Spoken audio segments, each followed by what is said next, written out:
Boa noite, aqui quem está falando é a professora Osana, tá bom? Nós vamos continuar aí da sequência a última aula, né? Falando dos problemas relacionados à saúde do idoso, né? Então, nós falávamos sobre a questão da reabilitação cognitiva e o grupo de apoio familiar. A demência no meio familiar, ela provoca diversas mudanças, entre elas as socioeconômicas, com rompimento da inter-relação do paciente com o familiar, que influencia também na instalação da doença, que contribui com a piora ou agravamento da doença, e altera a dinâmica domiciliar devido a quê? A perda da autonomia e independência dos pacientes, ou seja, acontecem alterações biopsicossociais, tanto no paciente como no cuidador familiar. Então, quando nós temos um paciente doente, não é só o paciente que precisa ser tratado. O seu cuidador, o seu familiar, em especial, também precisa ser cuidado. Por quê? Porque acarreta muita responsabilidade, né? Muitas vezes uma sobrecarga sobre esse familiar. Tá? Então, entre as alterações mais comuns se destacam a angústia, o sentimento de culpa, a ira, a agressividade, o constrangimento, a inversão de papéis, as doenças orgânicas, entre outras, sendo indispensável o apoio terapêutico tanto para o paciente quanto para o familiar. A reabilitação cognitiva também tem o objetivo, né, de que recuperar as habilidades e desbloquear as funções cognitivas comprometidas, estimular a socialização. O grupo de apoio familiar, ele é de conscientizar quanto aos sintomas da demência, fornecendo esclarecimento e discussão de soluções práticas, resgatando a relação paciente-familiar, prevenindo doenças dos cuidadores e do familiar, ou seja, prevenindo doenças no grupo de apoio. Há também uma redução da interdependência, despertar interesses variados, a afetividade, orientação para a realidade, estimular a segurança, preparar para complicações e até o óbito, entre muitos outros objetivos que, por fim, auxiliam na melhora da qualidade de vida, tanto do paciente como do cuidador familiar. Atenção ao cuidador.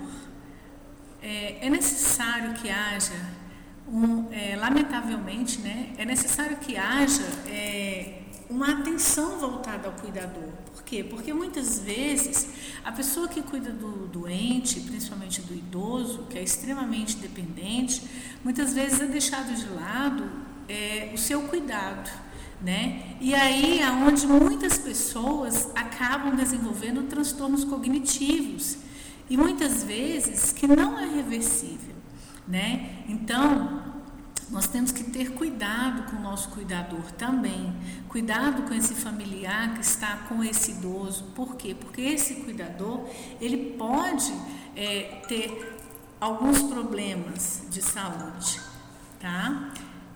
Existem, né, o transtorno cognitivo que não é reversível. E eles precisarão de cuidados crônicos que permitam sua alimentação e higiene, evitem acidentes e controlem seu comportamento. Então, o cuidador, ele tem que estar muito atento, ele tem que estar observando, né, o idoso, para quê? E incentivando também esse idoso para que ele se alimente, para que ele tome água, para que ele se hidrate, para que ele caminhe, para que ele vá ao sol, né? Para que ele consiga, estimulando ele, para que ele consiga se vestir, para que ele consiga falar dos seus desejos, dos seus sonhos, das suas tristezas, contar histórias, né? E assim, o cuidador, ele tem que estar sempre estimulando o paciente, né?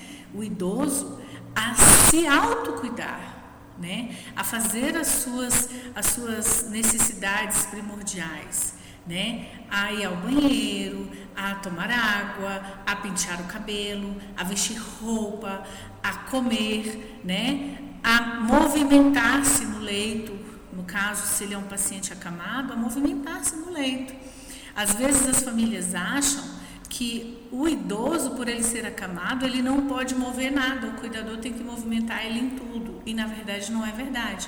O cuidador ele tem que estimular o idoso a se movimentar. Para quê? Para manter uma ventilação espontânea pulmonar, para a respiração dele permanecer ambiente, né? Então é muito importante isso, tá?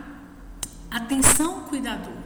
Lamentavelmente, em muitas pessoas, o transtorno cognitivo ele não é reversível e eles precisarão de cuidados crônicos que permitam sua alimentação e higiene, evitem acidentes e controlem seu comportamento. Se, além disso, o cuidador estimular a realização de atividades físicas e sociais e se houver treinamento cognitivo, a pessoa idosa poderá enfrentar melhor a sua situação, que é aquilo que eu já falei. O cuidador ele precisa estimular o idoso ao máximo possível para fazer as suas atividades diárias, para poder se alimentar, para poder escovar os dentes, pentear o cabelo. São atividades simples? São, mas são atividades que no decorrer do tempo, se não for estimulado, o idoso vai perdendo essa habilidade, tá? O tratamento do estresse e depressão do cuidador é de fundamental importância para o tratamento bem-sucedido da pessoa com demência. Ou seja, há necessidade de se cuidar do cuidador, de se dar uma atenção a essa pessoa, principalmente quando é aquele familiar que está sobrecarregado, tá? O cuidador, que na maioria das vezes é um familiar, também tem de cuidar da organização do dia a dia da pessoa com demência e do seu tratamento, resolver problemas legais e financeiros e lidar com comportamentos alterados e se manter calmo e paciente. Por isso, os familiares precisam receber apoio e suporte para esse cuidado, para que eles próprios fiquem bem, ok? Por hoje, nós terminamos essa aula. Fiquem com Deus.